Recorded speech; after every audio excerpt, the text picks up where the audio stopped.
Today we have gathered here to do the Kundalini Puja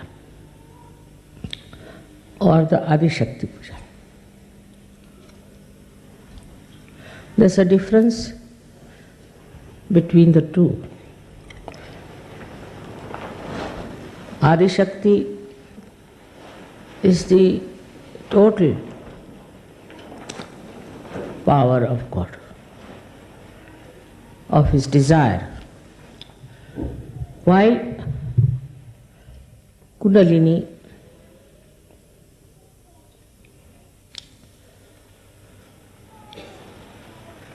is the one that is reflected, part which is reflected in the human beings as Kundalini. So there's a difference between the Adi Kundalini and the Adi Shakti. Adi Shakti is the Parashakti, is the power which is beyond all the powers, which controls all the powers. And one of the powers of Adi Shakti is Kundalini.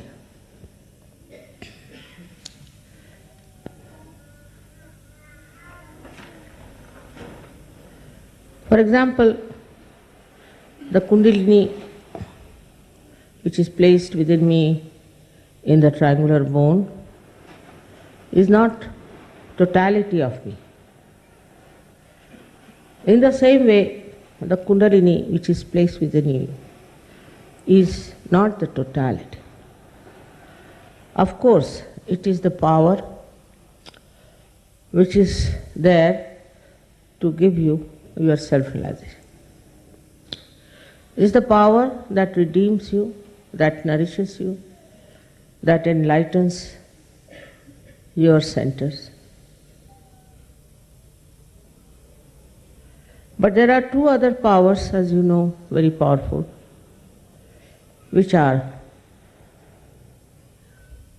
working through Ida and Pingala.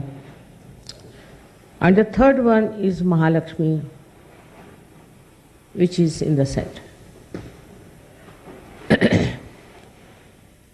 Now, Kundalini's main job is to give you your self-realization, because she is your individual mother. Everyone has the Kundalini within himself or herself, reflected whatever may be the quality of that person. Now, as you see, reflections fall on everything. Say the reflection of the moon falls on the stone, we don't see any reflection. It then falls on a better reflector, say the water, then we can see the reflection. But when it falls on a mirror, which is very nicely made, say in Belgium, it reflects better. So that is how the reflection gradually goes on improving. In the same way, we have human beings who have different reflectors, but they can be improved and they can be made absolutely top class. It's possible. It depends. Now here it comes the two other powers that are within. The one power which is the desire.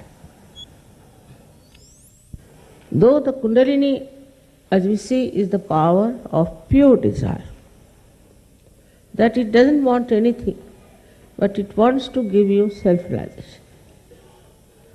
The other two powers, one of them is the mundane desire. This mundane desire, if it becomes nothing but pure desire,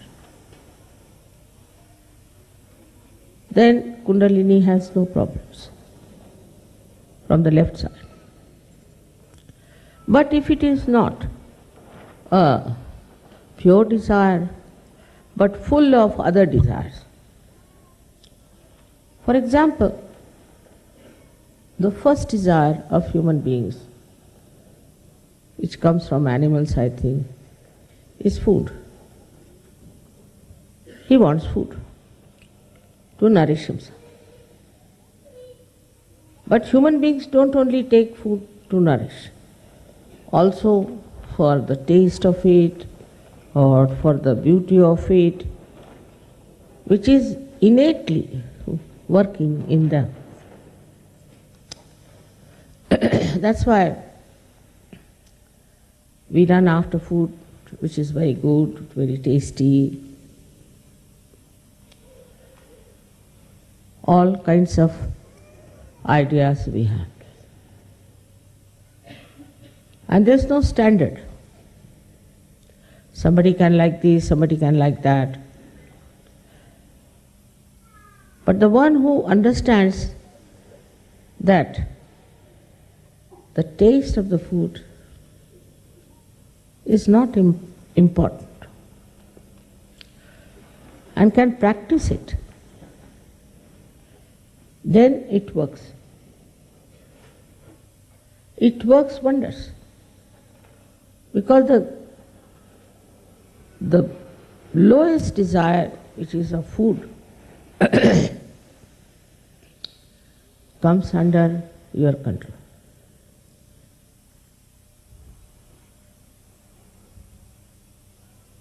If you can sometimes go without food, of course not for God, but for yourself. God doesn't want you to starve. If you can live without food, if you can enjoy every type of food, then you have done a lot to improve the path of Sushumna for the Kundalini. I've seen in many cases that Kundalini just doesn't rise. She doesn't rise. Even if she rises, she falls back. This happens when a person is very self-indulgent. He's all the time thinking of things which are not of very great importance for spirituality. Apart from this, there's another horrible one desire we have is to grab as much money as possible, to think about money. This time I had a bad experience because Sahajogis came down to me and told me, Mother, they are asking if we should reduce the puja money or something. I was shocked because I never decided about it. It's all decided by the leaders. I said, I'm not concerned. Then they would like to have a bargain, as you have in the shop, you see. Or maybe some sort of a sale or some sort of a thing. This is one of the greatest dangers in your ascent. For a guru, people pay millions and millions. Here you know I'm working it out for your projects, I'm buying lands for you, I'm doing things for you, and for which you need money. But nobody comes forward with any donations as such. They won't. They don't understand that It is for you I have to have all these things, not for me. And they pestered people many a times like this. Once suddenly we decided that we could have 50% payment. Immediately, so many telephone, are you going to have 50% less the bargain price? We are coming for the bargain. Is the sale programming. For example, in the sale, what do they do? They offer you something so that they can get a lot more customers or things like that. Sahaja Yoga is just the opposite of that. You don't have to give anything, but you get lot. But this is not for sale. This is not for sale by any chance.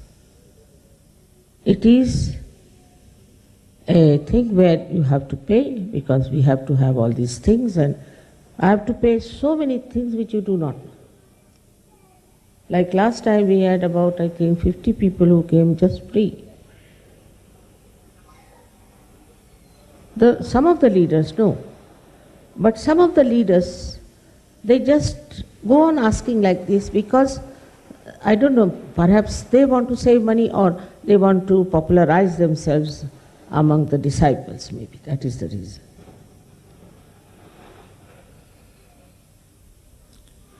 So this thinking about money itself is a very detrimental force for your spirituality. Otherwise, what others are doing is the same. All the time they are thinking of money, thinking of money. Now, if you are thinking of money and thinking of earning more, for Sahaja Yoga, to help Sahaja Yoga, it's all right. But it is for your own ideas. In the West, it's very common. Not in India, I must tell you. India is a poor country. But one day, Yogi told me, Mother, I need some money for the school. I said, all right, I'll give you. No, he said, I'll collect. And he collected in one meeting 18 lakhs of rupees. Of course, I told him, now don't take it, I've got money to pay. Don't collect. But so much of money orientation all the time. Thinking about money, saving money, these things are absolutely against Sahaja Yoga. You can ask anyone how much I understand about money. I don't understand banking. I cannot count. Even 1,000 pounds I cannot count. I'll count them 2,000 or 3,000, I don't know what I do. My brain goes off when it comes to money. I don't know how to count. I'm not worried about what money we have, what we have. What we have to do is, this money is here, let us do something about it.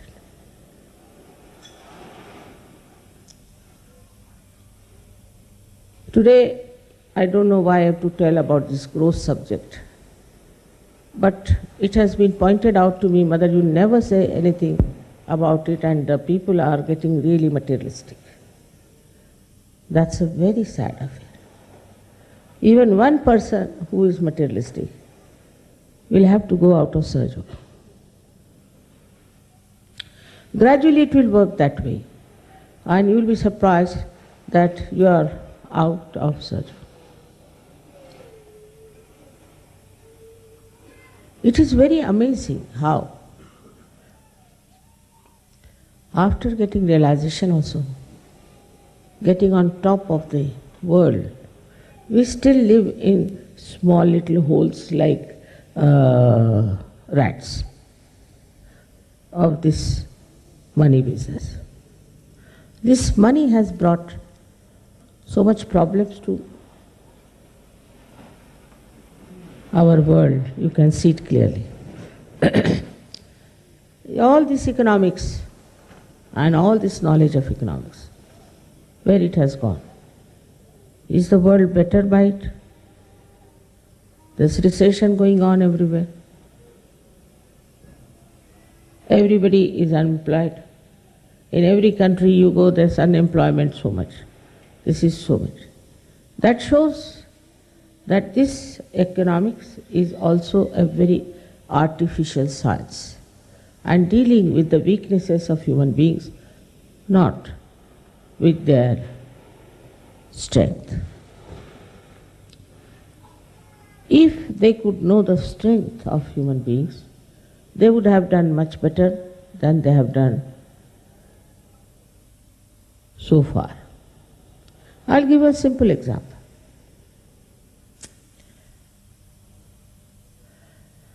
Now, we have very sophisticated places in the West, very sophisticated.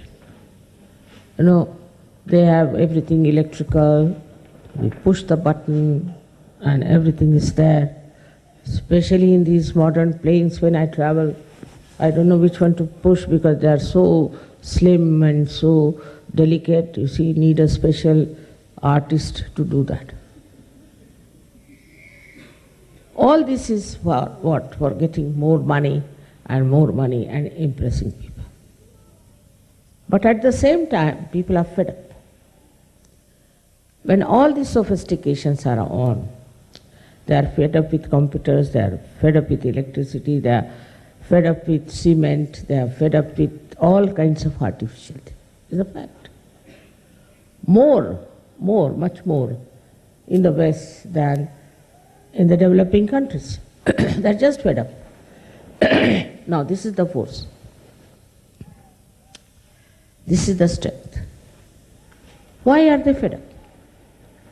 They are fed up because they have realized it doesn't give you joy.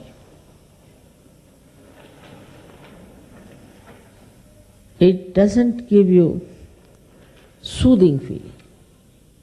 It irritates them. So it is against human mind, human character, or human civilization.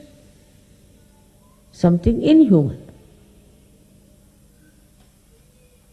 So now what to do? I went to America once and went to see a friend of ours. And all the houses were covered with the cow dung color. So I said, why do they have this cow dung all over these houses, you know? What is the matter with them? Why don't they have nice white, or another people like very much is this sand color?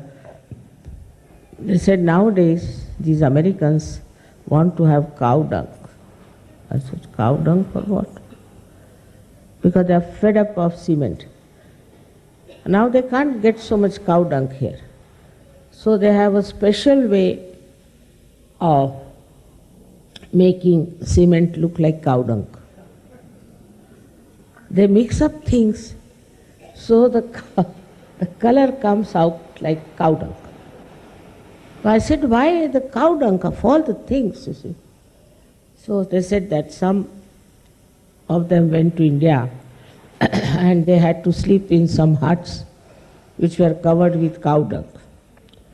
So they found out logically that cow dung, if we have, it will be the most soothing color for us.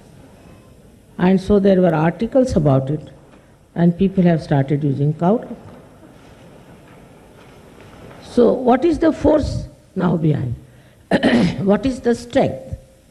The strength is that they want to live in natural way. They don't want to have artificial things. So they go to another extreme to have cow dung. Saj Yoga is in between.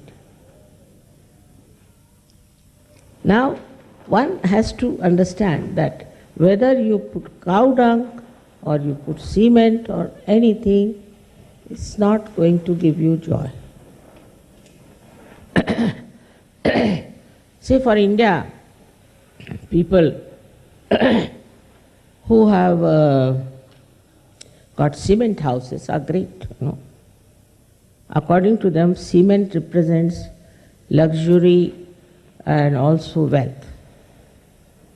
But in the West, If people see cement, my goodness, cement means, to them it is something like a grave. So now, the positive thing that is in them is that they now want to live with the natural things.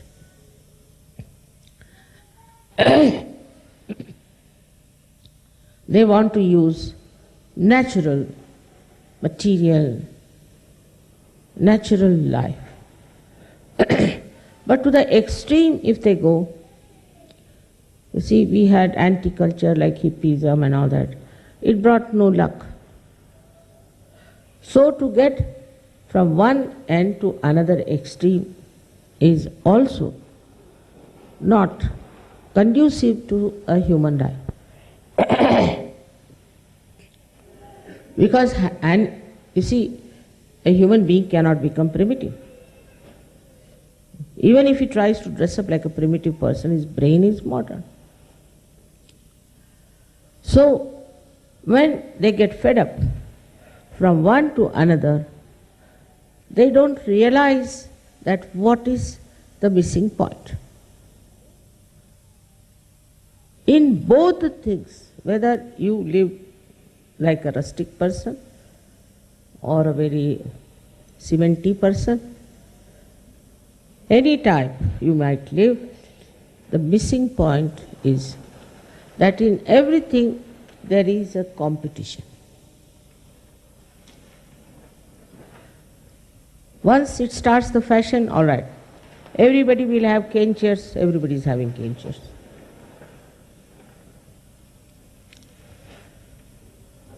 Now in this competition they miss the point, is the joy. A person who is a realized soul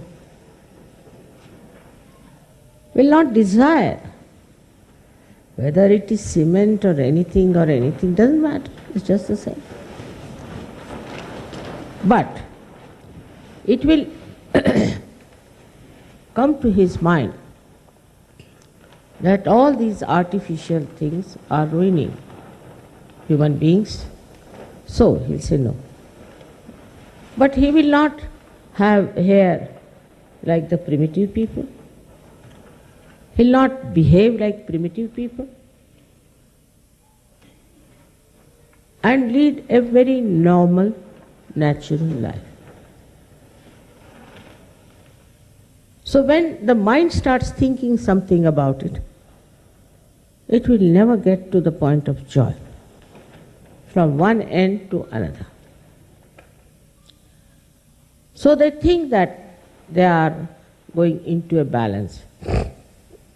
They are going into dharma. But my experience is different.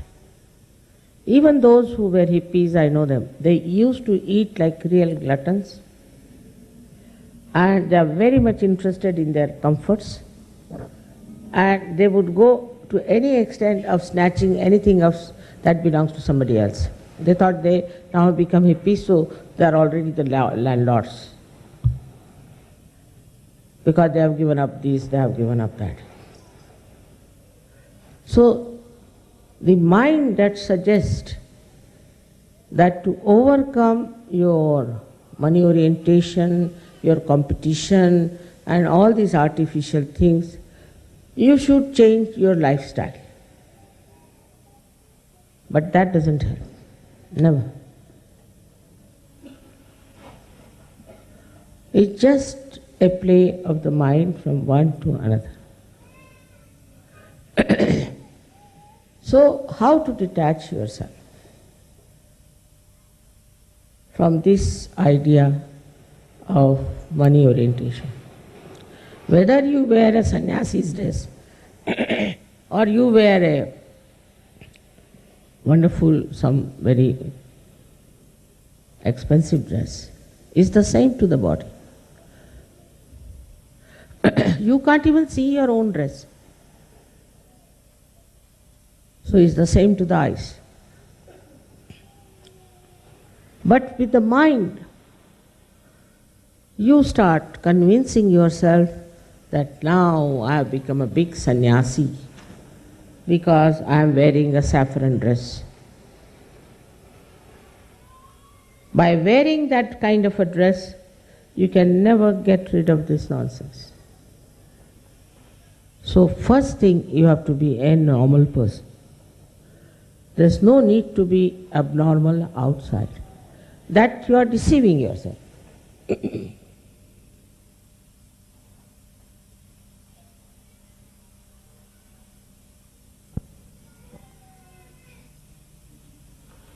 If you think by changing your dress, attire, your lifestyle, you have become a great sannyasi or a great detached person from this money orientation, then I must say, don't deceive yourself.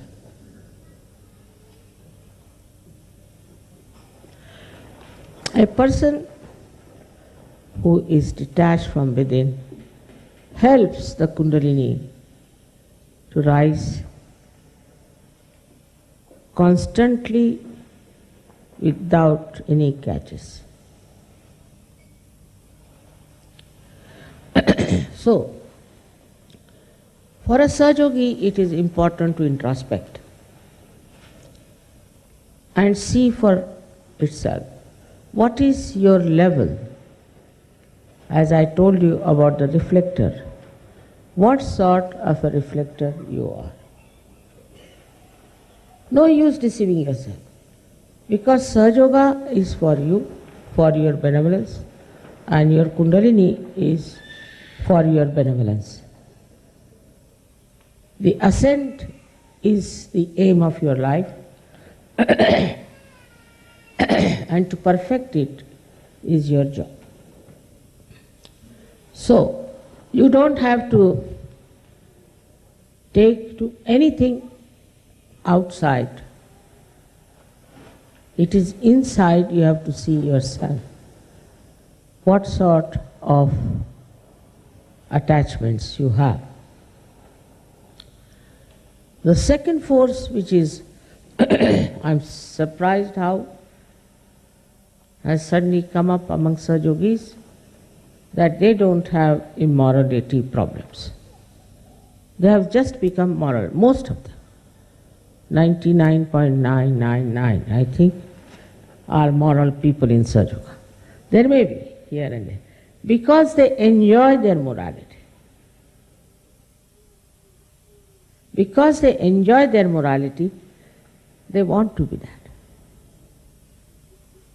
Not only that, they want their children to be moral, their families to be moral, and that is how morality is spreading in Sahajoga very fast. In that also, one has to understand that it is the innocence which is the force, not the morality. Like some people write to me, Mother, I get up in the morning, I sit before the photograph, I do this, I do that, then I take my bath and then I do this. I can't understand this. No, not necessary. You have to cleanse yourself once in the night, as you would cleanse yourself, your body, and once in the morning you have to pray, that's all. It's not necessary to have this ritualism, this kind of a rigmarole all the time. You're going every day, morning till evening, nonsensical, these things. And they become fanatic. They start becoming absolutely fanatic about Sahajoga. And this fanaticism can be very dangerous because they try to remember everything by heart, this and that. No, not necessary. It should be in the heart, because it amounts to the lip service then. And with the lip service, gradually you start feeling, you are great, your father is great, you this and that. So you are thrown away. You yourself throw yourself out. I can say you hit a ball and it comes back. Like I've seen people, many who try to thrust themselves in Sahajoga, just are repelled back by themselves, not by Sahajoga. Sahajoga attracts you, no doubt, but you must have gravity. If you don't have gravity, how can you be attracted? The seriousness about it is only this, that you should introspect seriously. Find out what's wrong with you. Because this is a great chance for you to ascend.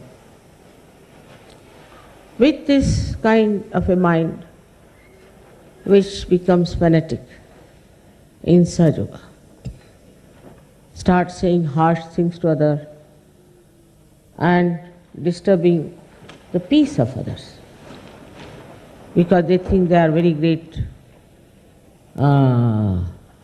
Sahajogis. Then I think one should introspect and find out, why am I doing it? So many people have the same defects, but for that they scold others. Perhaps maybe they think by correcting another person they might be corrected. I don't know what is the idea of their procedure is. But it is very absurd sometimes, the way people look at their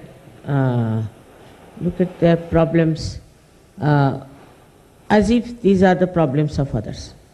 Now if I am saying this to you, somebody must be counting, I know this one mother is saying about that one.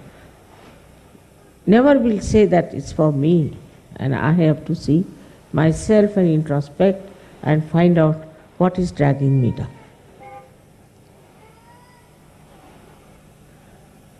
So this is one of the most important things, is that you cannot be harsh, you cannot hurt people, you cannot misbehave in that manner.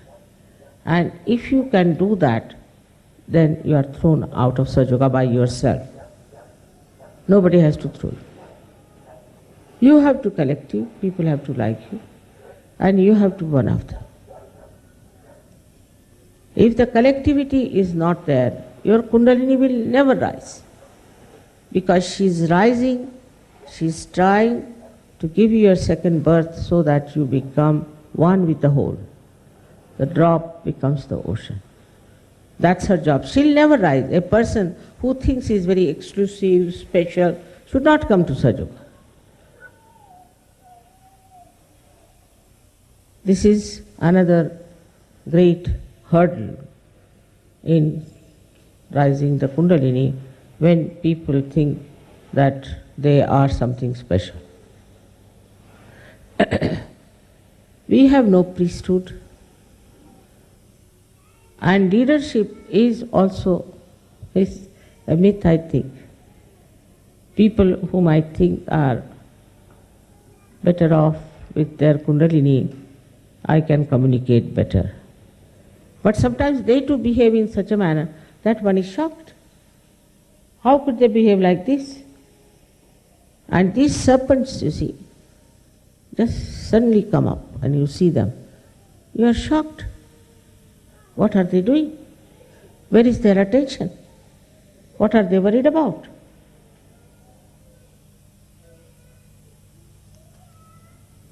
So such stupid ideas, if they walk into your mind, tell them, shut up now, I know myself very well.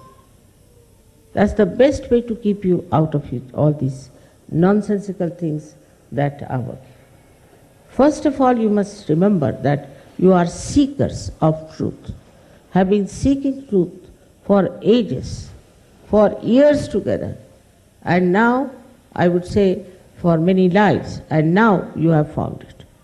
So grab it and hold it fast by understanding that this is what you wanted, you got it now.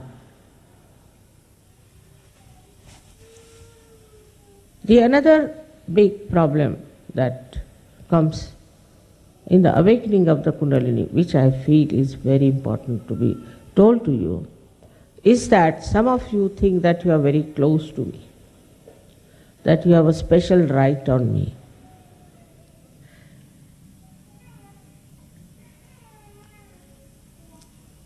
You don't know your mother is a Mahamaya. Be careful. I am telling you again and again. Never think that way. Nobody can be my favorite. I assure you, cannot be. It is Like a mercury, if you put it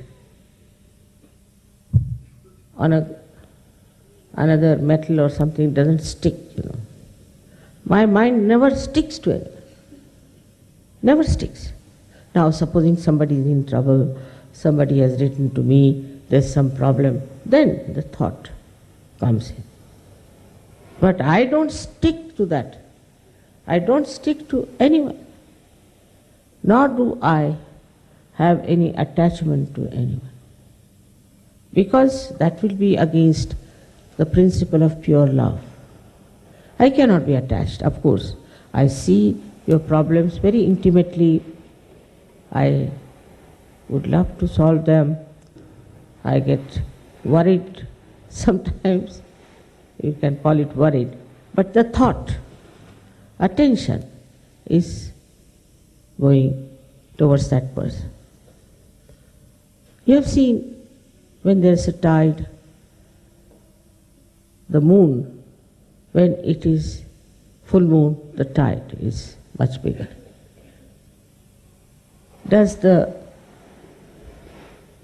ocean think? What about the moon? Does it think that it has to attract the particular ocean or someone? It's just the nature, the swabhava, the nature itself that acts. That's the nature. You can't help it. And this nature is the one you should also try to adopt and adore, because it's very helpful. This gives you a great relief from your mind, which is always thinking, and doesn't allow you to have thoughtless awareness. Get attached to someone, you're worried about some problems, even your problem sometimes, all the time, your problem. Think about your problem, or about somebody whom you are attached to. Then this mind starts working, how to solve the problem, what to do, this and that. But then you stop your agya completely, how will the kundalini rise? In any walk of life, for a Sahaja-yogi, it is the best way to stop thinking is to think how he is going to spread Sahaja. Just divert your attention. This is the greatest pleasure for you, for which you don't have to pay or anything, just know what powers you have got. At this point I find many people are not at all aware of their powers and not using them. When you don't use your powers also, Kundalini falls down. Why should she work? She is not stupid. If you don't want to use her for what she has to achieve, then why should she worry about you? So she just drops down. She has nothing to do with you. Then suddenly you come out, Mother, I got this trouble, I've got that trouble, this happened. Especially troubles like arthritis and all such troubles come from people who don't use their vibrations. Give it to the flowers, give it to the trees, give it to anything that is living, but don't shirk it. You need not touch the person, but the desire should be, whom should I give vibrations? Only worry should be, whom should I put attention to? Where should I put this energy of mine? Once you start using this divine power, it starts flowing much more, and your mother, the Kundalini, is very happy with you. And then you start seeing wonders, what's happening. For that you have to have, first of all, attention on compassion and love. But compassion and love of God God Almighty. But when I talk of compassion, I find people are more interested in the people who are Sahajogis, who are suffering, who have problems, who have thrown away from Sahajoga. They will write to me, Mother, please, please, somehow or other take them back. That's my job, not yours. But those who don't love God, they are not going to achieve much. They have loose tongues, they talk funnily, they don't understand they are dealing with God Almighty. And this kind of frivolous talking and frivolous behavior, you must understand that angels are around you all the time they are with you. They watch you. They will help you, they'll support you, they'll elevate you, they'll cross all kinds of hurdles, but you have to love God from all your heart and all your soul. You can't say things which are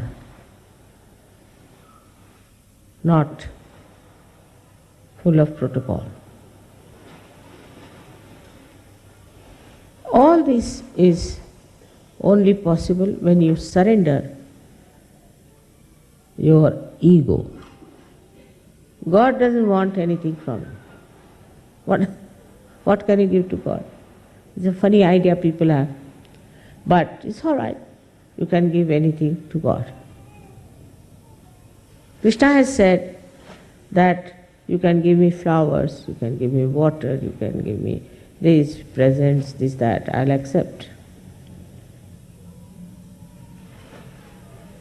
But what does he say?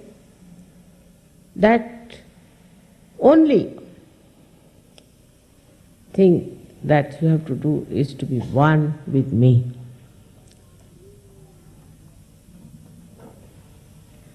You have to be one with me. You have to be connected with me. And this feeling of connection is so satisfying, so joy-giving, so nice, which cannot be described in words. Thus you find your Kundalini is just flowing out with joy for yourself and for others.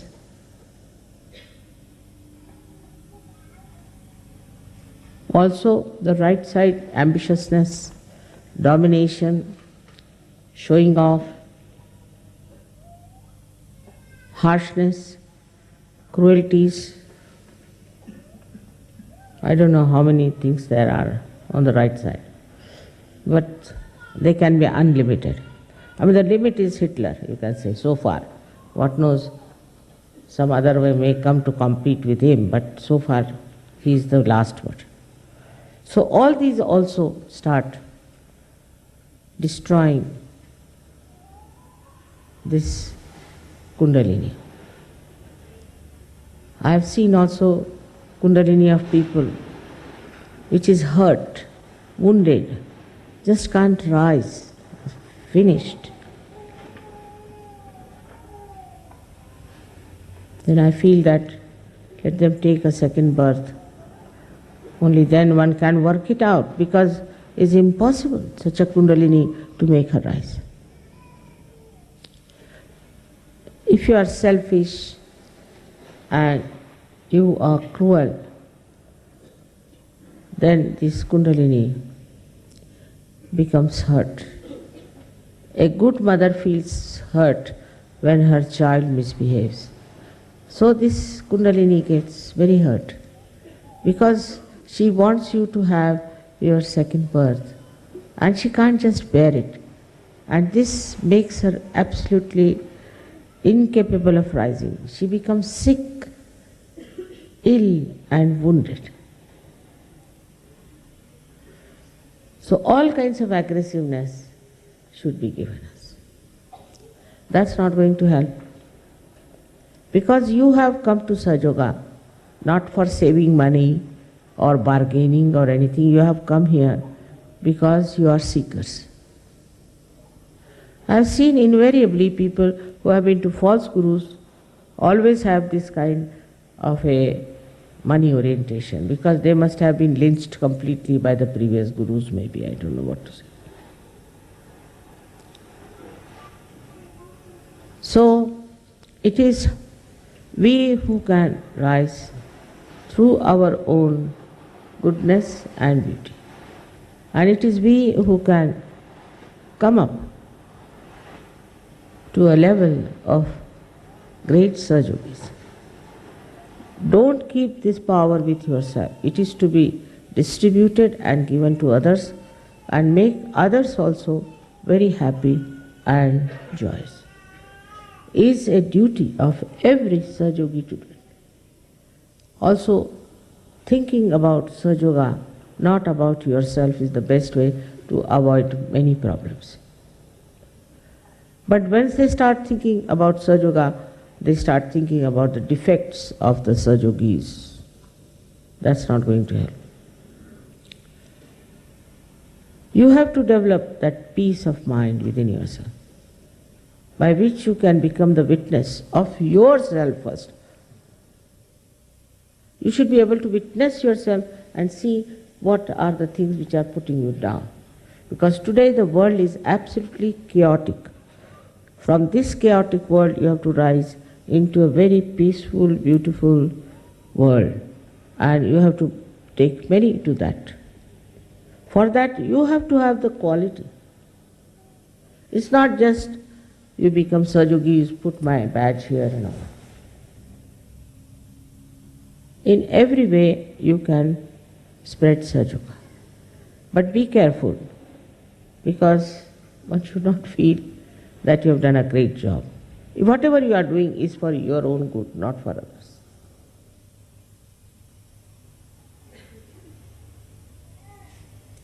Now,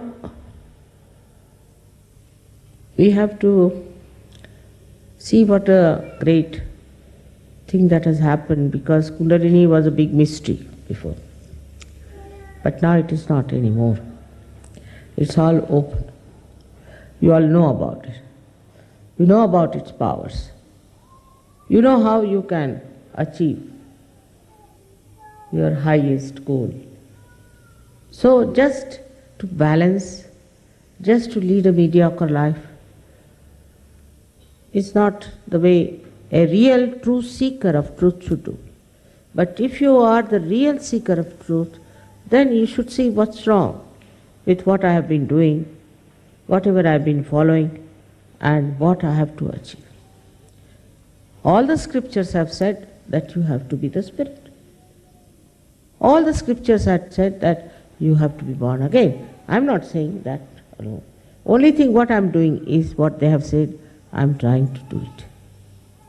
And requesting that you should do. Sajoga is not going to like other religions where people abuse children, do what they like, make money, this, that, all nonsense. It's like a mafia. We are people who are chosen and are special people who believe in a good moral life and a peaceful life. May God bless you all.